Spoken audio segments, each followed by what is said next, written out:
I'm back, kind of. Adam's with me. We're going to do World's Finest. This is like World's pretty good. In my condition.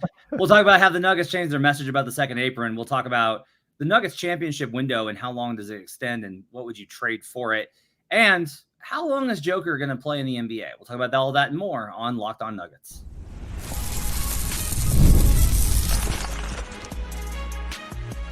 You are Locked On Nuggets, your daily Denver Nuggets podcast. Part of the Locked On Podcast Network, your team every day. Welcome to Locked On Nuggets, your daily Denver Nuggets podcast. Part of the Locked On Podcast Network, your team every day. Thanks for joining us and making us part of your day. Appreciate you guys being with us Monday through Friday during the season. We were with you most days during the off season. Glad to have you guys with us. Thanks for making us your first listen and part of your day. Today's show is brought to you by Game Time. Download the Game Time app, create an account, and use code LOCKEDONNBA for $20 off your first purchase. Terms apply. Download Game Time today. What time is it? It's game time. My name is Matt Moore. I'm the senior NBA writer for the Action Network. If you are not on Twitter, which, hey, good for you, and you've been wondering where I've been, I caught COVID, and then I have a lower node pneumonia in my left lung that I'm still dealing with, but I've had enough antibiotics for me to be able to go ahead and try and do this show because I've left Adam alone for like 12 days. I've been sick for 12 days. I spent 10 days, Adam, with 100-degree fever or more straight. It's tough. The good news That's tough. The good news is if you want to lose weight fast, a really great way to do it is fever sweat for 10 days straight. You will just slim down. The grimaces my wife gives me when I cough are less fun.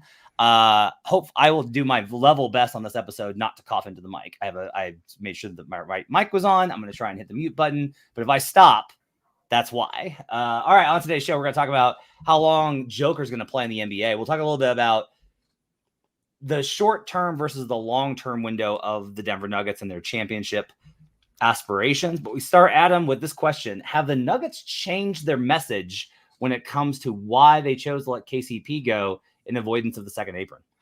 I don't think so. The reason I wanted this topic on the docket today is friend of the show, Aaron Burr, a.k.a. Grace, brought this up because over the weekend there was that golf tournament down at Castle Pines. Josh Kroenke participated in it, and he was asked about, the decision not to retain KCP. He says, quote, this is from Bennett Durando's reporting in the Denver Post. We were excited about the possibility of retaining KCP, but we also knew that once he hit the open market, it was going to be something that we may have to step away from to preserve our future flexibility. She highlights the words future flexibility and says, oh, now it's, future flexibility as opposed to current. I disagree. My take on this is no, the Nuggets have not. And the reason I say this is I knew what the Nuggets' offseason plans were before the draft. Every single move. The conversation about why would you not retain KCP was always about future flexibility, meaning not this summer. It's not like the Nuggets had their eyes on a different plan this offseason and it went south. The Nuggets executed their plan. That doesn't mean it's a good plan, by the way. I want to make this clear. I think you can judge the plan based, there's no squinting to see what it is. I think the Nuggets, and I want to talk about the motivation, by the way, but behind, because it's not just about future flexibility. I think there's a second component to this, another important piece to understanding it. But I don't think the Nuggets looked at this and said it's for flexibility this offseason and now are changing their tune to it's flexibility in future offseasons. I think it was always that flexibility, and they knew how this summer would play out. Yeah, so I think there's kind of two elements here. One is that GMs, executives around the league, in my experience, are always primed. They feel their responsibility is for the long-term health of the franchise, that their job is to manage people, assets, resources in order to pursue whatever the franchise's goals are, whether that's, it's eventually to win a championship, even if that means going backwards. And as such, they always take the long view because they oftentimes have the opportunity to. It's why there's such a divide between executives and coaches, because executives want to win a lot of games over a lot of years and have an open window. And coaches understand that if you don't win, then you're the guy that couldn't get it done and you get fired. So coaches want to win now. And so there's always that kind of tension. The other thing is that if you look at this from a 1 year perspective, executives will always be like, well, yeah, it's just 1 year. Like we can always get out of it. It's fine, right? Like if KCP had wanted, I don't know. I think that should have been Denver's approach. I think Denver should have viewed KCP as a person they could have traded if they would have signed him to the deal. I don't think they did, though. So, like, I think if you look at, it's an interesting question of what is a money amount for a 1 year deal that Denver would not have signed KCP to? If KCP had said, like, hey, look, I get it. You know, I want to make one more run with the squad because I think we can win a championship. I want 1 year, you know, second year player option for X amount of money. And that to me is where that question gets interesting because the Nuggets have in my conversations have been careful about this wasn't a tax thing. It's not a tax thing. That's always kind of like the way it's approached. I will say this. I don't know if this is a Kroenke thing, right? Like, I really don't. And because I don't know that the Cronkies came down from above and were like, we're not going into the second apron. I just have not heard that. And like, I think I would have heard that, you know, that's a good excuse to say, well, ownership won't let us spend, or, you know, the team is feeling this constraint or whatever. I honestly don't think it's that. I think that the flexibility part of this is very real. The team views this as, hey, we're going to have to make some decisions on players coming up, and we want to be able to have the flexibility to come in, whether or not that's smart. By the way, I don't think it's smart. I think that you shouldn't plan that far ahead. I think you should plan. I think you should always plan the next step and then trust your own ability to maneuver after that. Like, it's always hard. It's never easy. Like, well, if we do this, it's going to be easy down the road. It's never easy. It's always hard. So I think you should just go and say what's best for this year. But there's a second piece to this that I think is the real, and this is the unstated motivation for all the moves this offseason. I think Calvin Booth and the front office and perhaps ownership and perhaps the coaching staff really believes that the roster they have now is as good as the one they had last year, that they believe Christian Brown, Peyton Watson, and Julian Strawther are going to, in short order, be as good as whatever it is they lost. So I think that there's this, and again, you can disagree with that. I am skeptical of it myself, but I think that that is the motivation, is the flexibility and the belief that the guys they have coming up behind them they're just higher on them than I think most fans and other analysts are. Yeah. That's how it was pitched to me initially. It was like that. And I'll say this, it was not just because I think Calvin's put himself out there. Like Calvin's put himself out front and center for targeting. But the implication I was given is that there are members of the organization above Calvin, and I'll leave it at that are very, very, very, very, very confident in Christian Brown. Right. And that's going to influence things. If they're just like, well, look, we love KCP, but if the questions are KCP at this price with these limitations on us, or Christian, we're good with Christian. And by the way, that's on the table, right? Like, even if you disagree with it, even if you're the biggest skeptic, it is on the table. I think it's foolish. Like, you look really bad if it doesn't break that way. And the Nuggets organization will have egg on their face if it doesn't break that way. Right. But it's not something that's impossible. And I think that's the further away you get from last season, I think the more you can say, okay, well, let's see what happens. A lot of where I've gotten to, and I posted a thing about another kind of stat I found that makes me question a lot of the optimism for his replacement, especially when it comes to offensively. And I've focused a lot on the offensive ceiling. I've talked about a lot about that this summer, and I'm going to continue to talk about it. But I think like a lot of this for me is about, where do I want to have my position be before the season? Like, what's the right place for my position to be? And I think that's a better way to put it. It's like, what's the right place for my position to be? And it's not that I'm not like open to being wrong, and that Christian could be great, and it could be better, and it could be awesome, and everything could work, and it's magic, and, you know, everything works out great. It's just a matter of, based off of the evidence, do I feel confident that this is going to work and work as well as it did? Or is this going to be a downgrade that is meaningful and impactful? And the kind of where I got to is, I think it's like, it's going to be worse. It's going to be harder. I've talked a lot about like the margin for error. How much distance do you have between you and your opponent, where variance can kind of close the gap, or injuries or luck or whatever. And it's a little bit harder this year. Like last year was harder than the year before. This year is harder than last year. That doesn't mean they can't do it, because they won 57 games last year and went to game 7 of the second round, 20-point lead. But it's going to be harder. And that to me is kind of like, I think they were okay with that idea of like, yeah, it might be harder. We're okay with that. I think that's kind of the equation. Yeah. I think that's all of it. And then trying to figure out this new apron and everything else, like just the like strategy behind it, I think, as every team is. But I do think Denver too is guessing on what they think the smartest way to approach this is. And they might have guessed wrong. They might have guessed right. We'll have to wait and see. But I just don't think they changed their tune. I don't think this is a thing of Denver is like saying something different right now than they were saying 2 months ago. Yeah, I agree. All right. Up next, we'll talk about what's the Nuggets championship window. What does it look like? And specifically, if they go backwards a little bit for benefit in the long run, what does that mean? We'll talk about that and more up next here on Locked On Nuggets.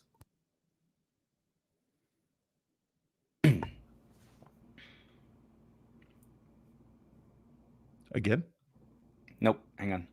I want to tell you about Game Time. Today's show is brought to you by Game Time. By the way, Game Time, great way for you to sell your tickets online as well. Because I had to sell a bunch of concert tickets this week because I have corona pneumonia. Game Time has a new feature called Game Time Picks that makes getting tickets for your favorite live events even easier. Game Time Picks filters out the fluff to show you only incredible deals on great seats, so you don't have to waste time searching through thousands of tickets.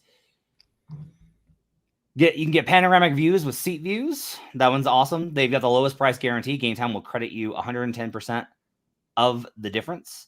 Curation makes it easier to save on sports, comedy, theater, etc. And you got all-in pricing. You just toggle that on, and you're not going to get caught with any unnecessary fees that you're not going to be aware of. Like, you're just going to know at least up front what those fees are going to be, and you're not going to get caught off guard when you go to check out. I hate it when that happens. Take the guesswork out of buying tickets with Game Time. Download the Game Time app, create an account, and use code LOCKEDONNBA for $20 off your first purchase. Terms apply. Again, create an account and redeem code LOCKEDONNBA for $20 off. Download Game Time today. What time is it? Game time.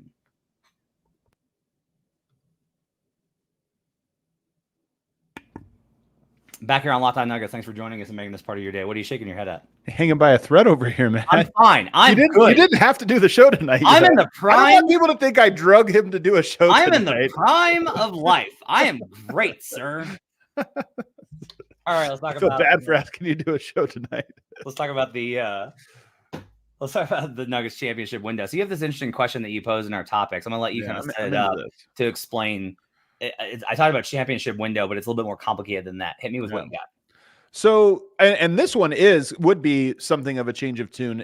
Calvin Booth last summer did say that they might have to take a step back in 2024. That was this last season that just happened, to be ready in 2025.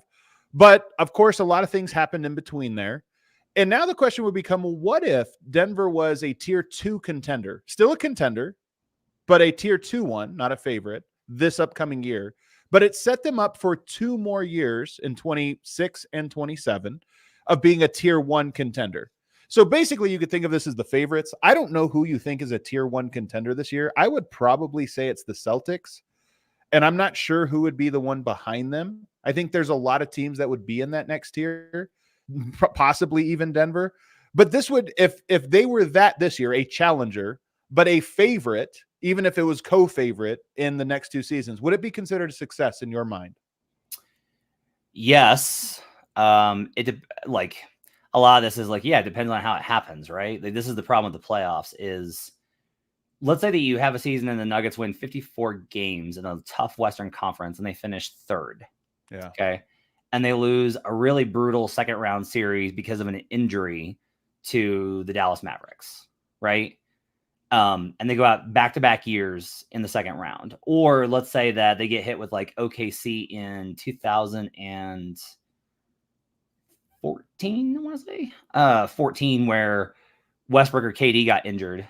Oh, and then they go out in the first round, right?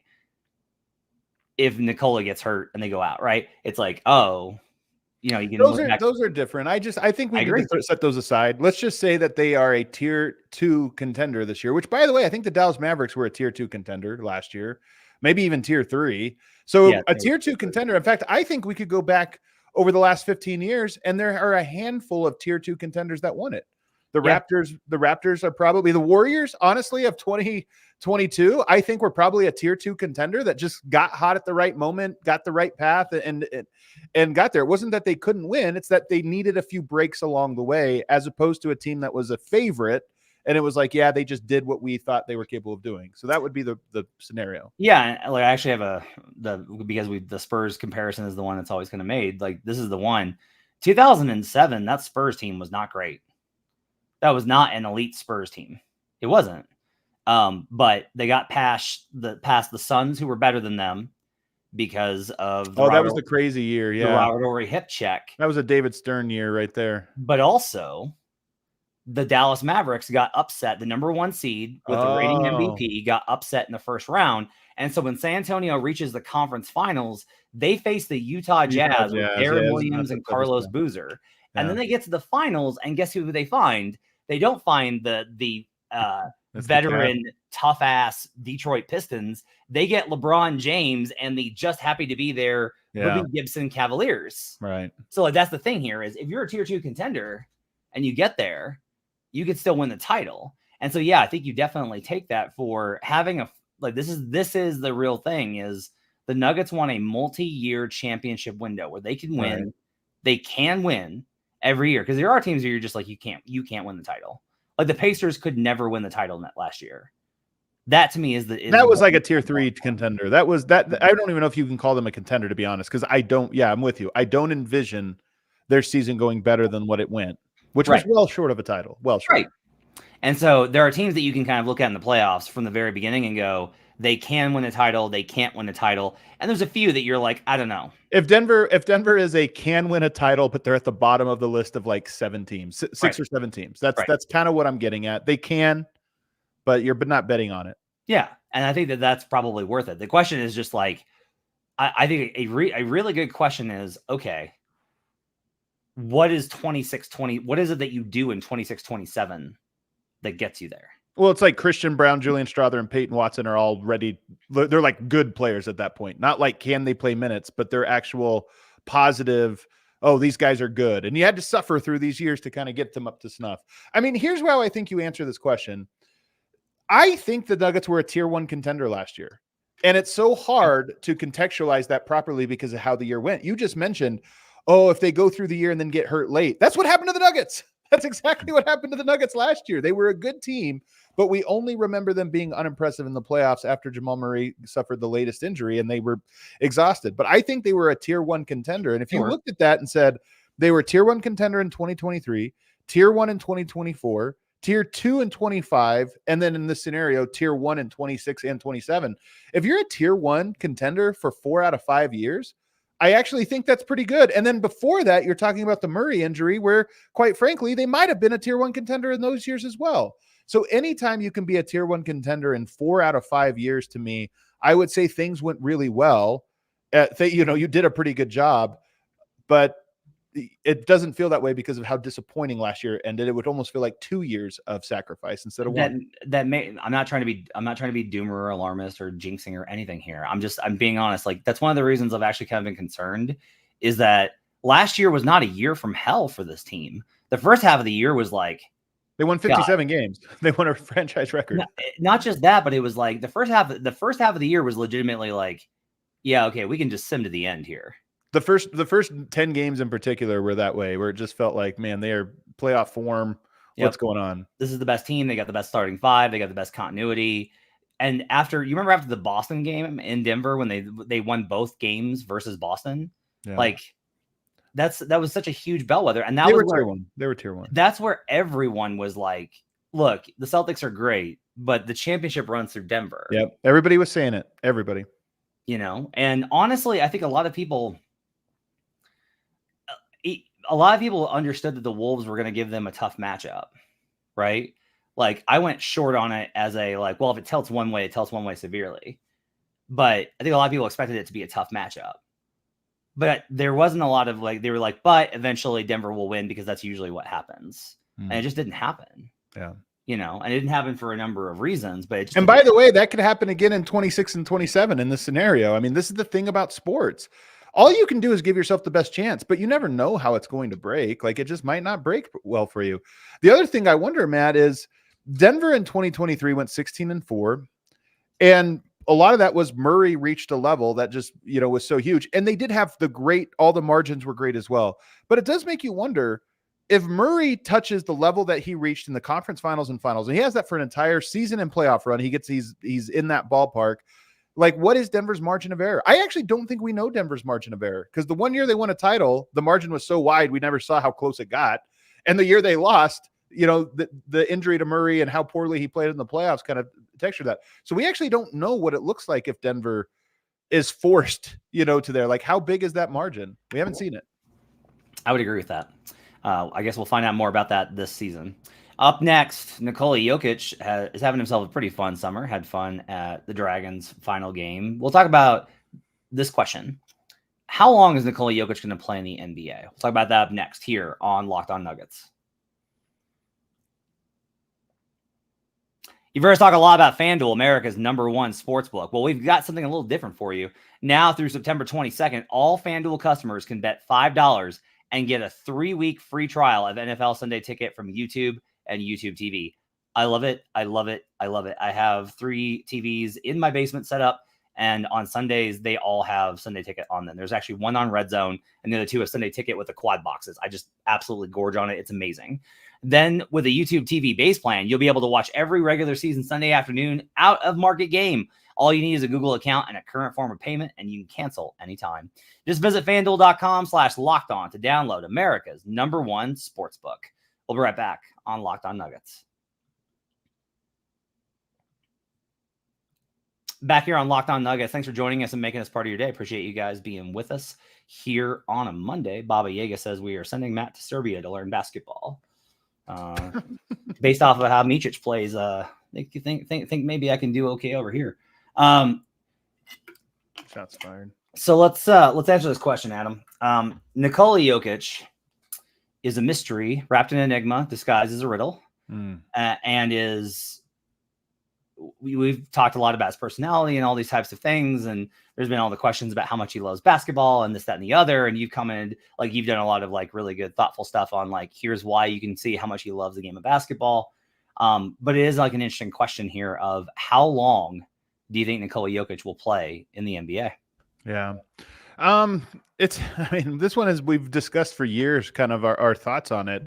My thing with Jokic is, I think a lot of people think, oh, his game will age gracefully, this or that. You never know. Honestly, you just never know, because you never know how well a person can stay in shape and all the different things that happen. I mean, because LeBron James is playing till he's 40 years old, I think everyone just thinks that's going to happen now, but it's not always the case.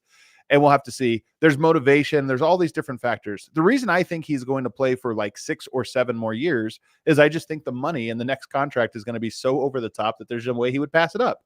I don't think he signs a contract after that. If I were just a betting man, I would say he has this contract and one other, and that's a long time. That would take him to 34, 35 years old. I think he would be capable of playing after that in like a limited role, a different role. I just don't think he's going to have interest in that. I just don't see Jokic being like, oh yeah, I'll be the 4th best player and kind of fill in the gaps for everyone. I just don't think he'll do that.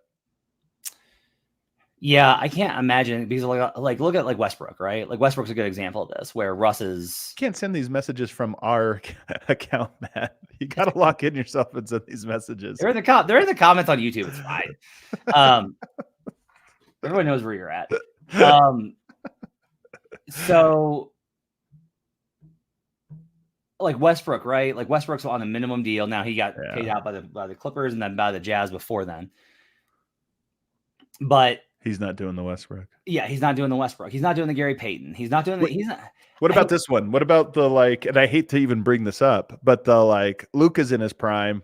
I'll go come off the bench on someone else's team for a year or 2. Yeah, I could see that. There's a Balkan super team forming over here. I'll go do that. Yeah, I could see that happening. That I could see happening of Luka's hitting 30, hasn't won a championship.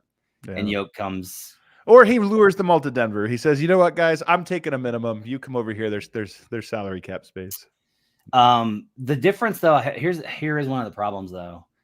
I think one of the reasons I genuinely wonder about this. I think that medical technology is the biggest reason why players play into their late 30s now. But the other reason is I think when it was like, okay, I've earned $100 million in my career and I can make another 8 by playing until I'm 37. Is that really worth it to me? Versus now where it's like, okay, I've made $500 million. I made $500 million, but I can still make another $25 to $30 million by playing till I'm 37. The money's so good now. I do think that matters. And I do think the money... It might get ridiculous, honestly. And who knows? It might be lightning in a bottle, but it might be a thing where he could sign 1 year, $70, $80 million. Like, it might be at that point.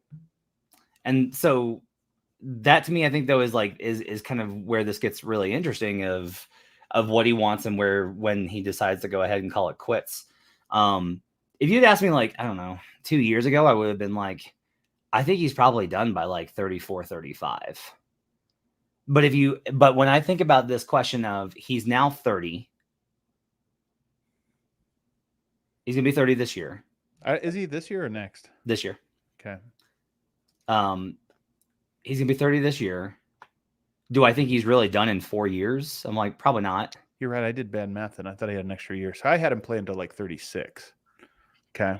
And so I would have said like 34, 35. Okay.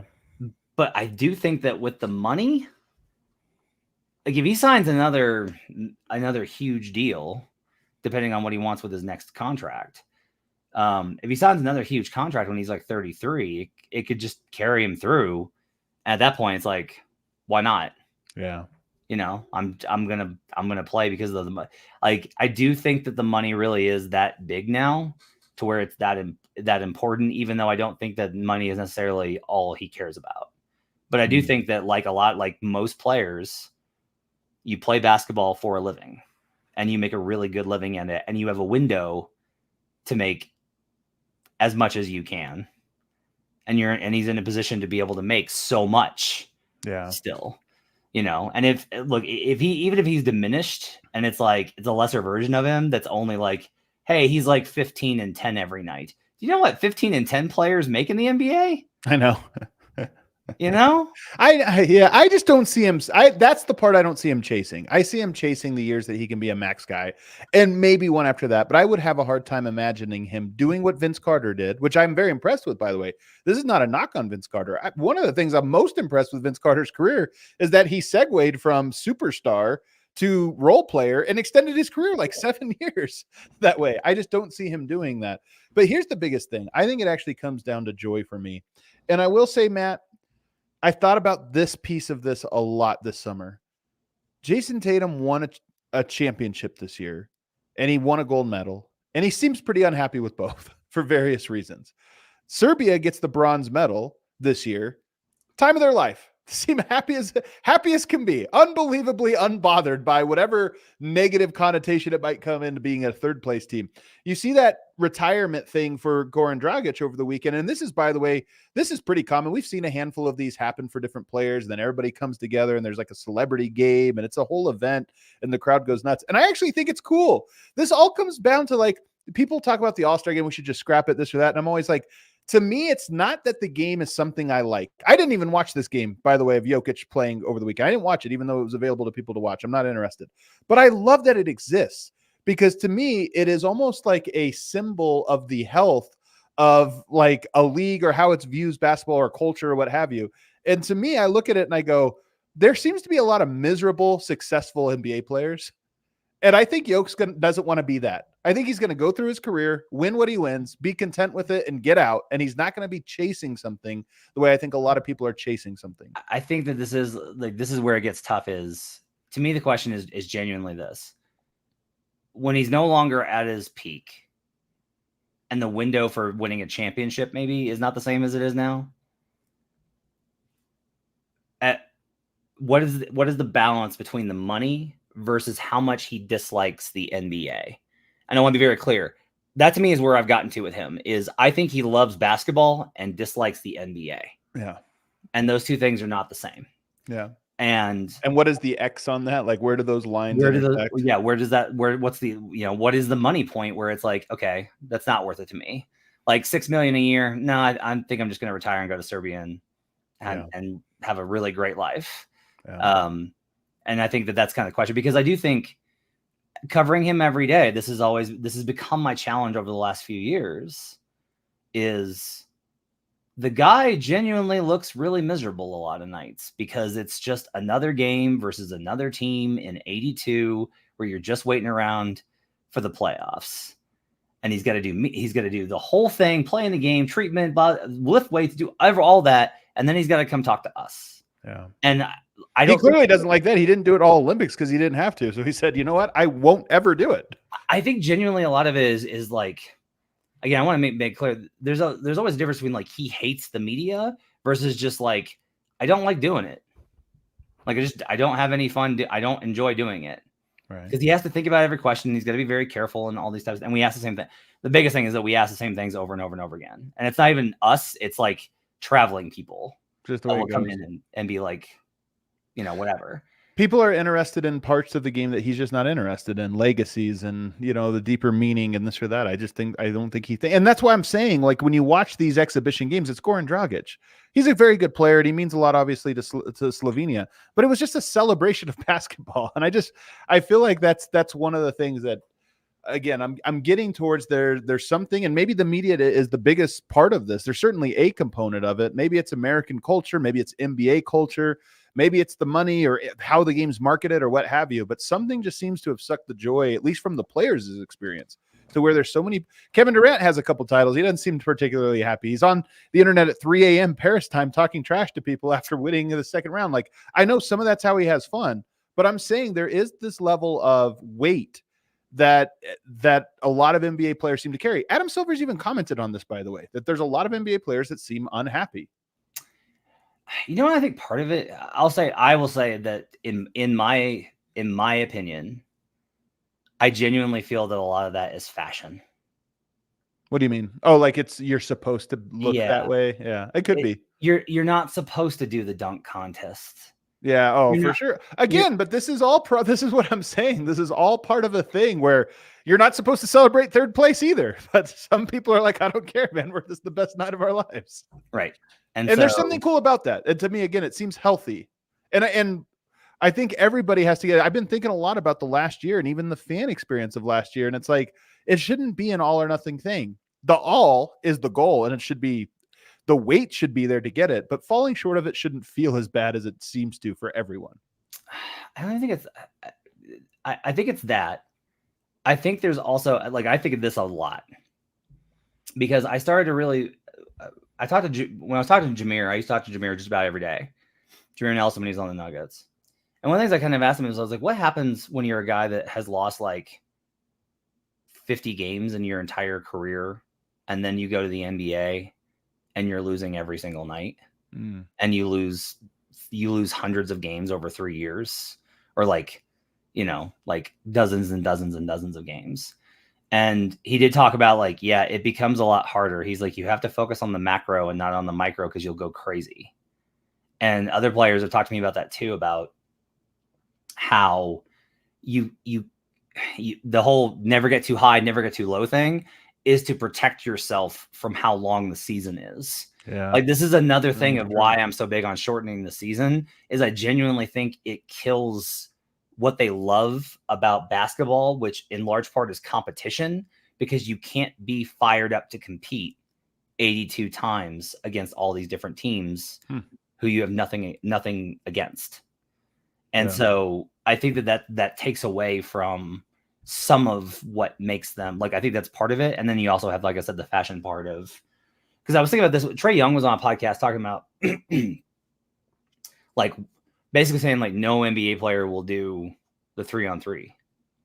And that's crazy to me, because I'm just like, you have a chance to be like the guy for a gold medal team. And they just think it's beneath them. Yeah. And I'm like, if you're Zach LaVine, why not? I love this take. Zach LaVine should join 3-on-3. It would be cool. I'm for it because it sounds awesome. Jimmer Fredette did it. I mean, look, I'll go further. Trae Young could drastically change like the estimation of him. Yeah, I mean, it would draw an audience. He would probably be a star. I mean, it would be. I love this take. Yeah, and then on top of all this is just like the money's guaranteed, which I don't think should change. It's just part of the equation. Like in the NFL, like if you don't perform, if you're not great, your career could be over. You could just be done. Just cut. I honestly think it's something about the 24-hour news cycle that makes small things feel bigger than they are and big things feel smaller than they are. And I don't think it's any one person's fault.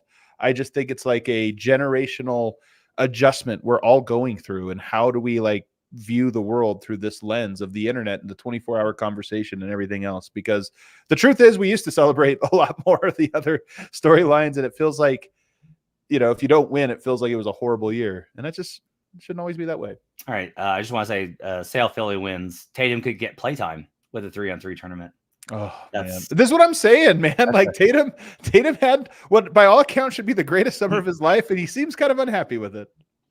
It's kind of a bummer. All right. Thanks for hanging in with me with my condition here, folks. And thanks for Adam for doing the show with me. So I'll be back tomorrow with you on Tuesday. I'll be hopefully in better condition for Wednesday's show for World's Finest. We'll roll through the offseason. We are a month away. We got to talk Jamal's contract if by Wednesday there's no movement on it. Tick, tick, tick, tick, tick. We'll talk about that plus more. Starting to get interesting. In the upcoming days and weeks here as we get closer to the start of training camp on Locked On Nuggets. Thanks for joining us. We'll see you guys again next time.